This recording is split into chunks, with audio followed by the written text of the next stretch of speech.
Assalamualaikum warahmatullahi wabarakatuh. Memperkenalkan, nama saya Tete Sumitra, mengampu mata pelajaran pendidikan agama Islam dan budi pekerti, mengajar di kelas 12 MIPA dan 12 IPS, semester 1, sekolah Seman 1 Sinangkerta. Judul materi beriman kepada Qadha dan Qadar, pertemuan 1, periode Oktober 2022, Tagar PKGTK Jabar. Baik anak-anakku sekalian, pada kesempatan kali ini Bapak akan mengambil tema pengertian Qadha dan Qadar.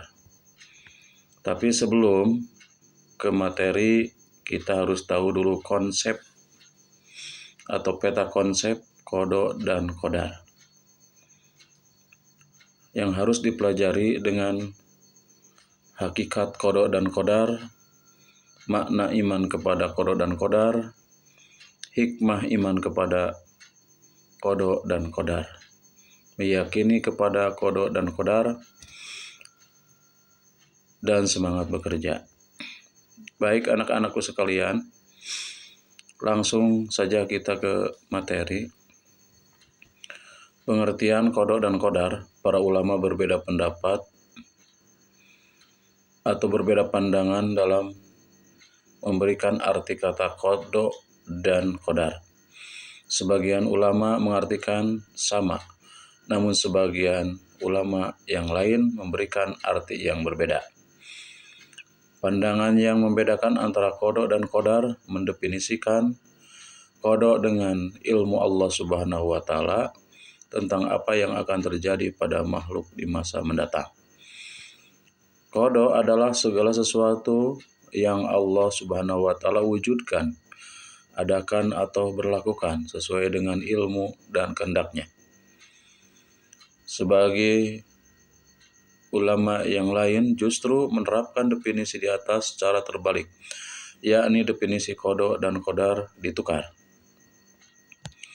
Pendapat yang menyamakan Qadha dan Qadar memberikan definisi bahwa aturan baku yang diberlakukan oleh Allah Subhanahu wa Ta'ala terhadap alam ini, undang-undang yang bersifat umum dan hukum-hukum yang mengikat sebab dan akibat. Pengertian itu diilhami oleh beberapa ayat Al-Quran seperti firman Allah Subhanahu wa Ta'ala, A'udzubillahi minasyaitonirrajim, Bismillahirrahmanirrahim.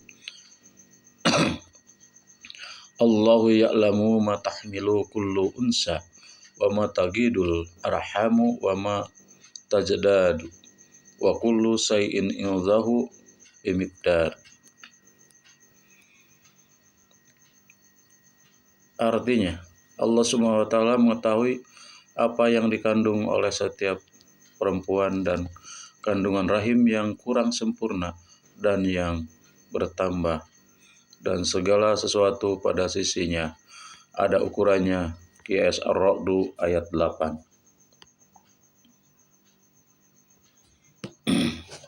Dari pengertian tersebut dapat disimpulkan bahwa Qadha menurut bahasa berarti menentukan atau memutuskan, sedangkan menurut istilah artinya segala ketentuan Allah Subhanahu wa Ta'ala sejak zaman azali. Adapun pengertian Qadha menurut bahasa adalah memberi kadar, aturan atau ketentuan. Menurut istilah berarti ketetapan Allah Subhanahu wa Ta'ala terhadap seluruh makhluknya tentang segala sesuatu. Firman Allah Subhanahu wa Ta'ala, A'udzubillahi minasyaitonirrajim, Bismillahirrahmanirrahim. Alladzi lahu mulkus samawati wal ardi wa lam yattahid wa lam yakul lahu syariqu fil mulki wa khalaqa kulla syai'in faqaddarahu taqdira. Artinya, yang kepunyaannya lah kerajaan langit dan bumi, dan dia tidak mempunyai anak dan tidak ada sekutu baginya dalam kekuasaannya. dan Dia telah menciptakan segala sesuatu, dan Dia menetapkan ukuran-ukurannya dengan serapi-rapinya. Kisah Surat Al-Furqan ayat 2. Iman kepada qada dan qadar artinya percaya dan yakin dengan sepenuh hati bahwa Allah Subhanahu wa taala telah menentukan segala sesuatu bagi makhluknya. Menurut Yasin, iman kepada qada dan qadar adalah mengimani adanya ilmu Allah Subhanahu wa taala yang qadim dan mengimani adanya kehendak Allah Subhanahu wa taala yang berlaku serta kekuasaannya yang menyeluruh. Setiap muslim wajib mengimani qada dan qadar Allah Subhanahu wa taala yang baik ataupun yang buruk. Firman Allah Subhanahu wa taala, "Apakah kamu tidak mengetahui bahwa sungguhnya Allah Subhanahu wa taala mengetahui apa saja yang ada di langit dan di bumi, bahwasanya yang demikian itu terdapat dalam sebuah kitab Lauhul Mahfuz. Sesungguhnya yang demikian itu amat mudah bagi Allah Subhanahu wa taala."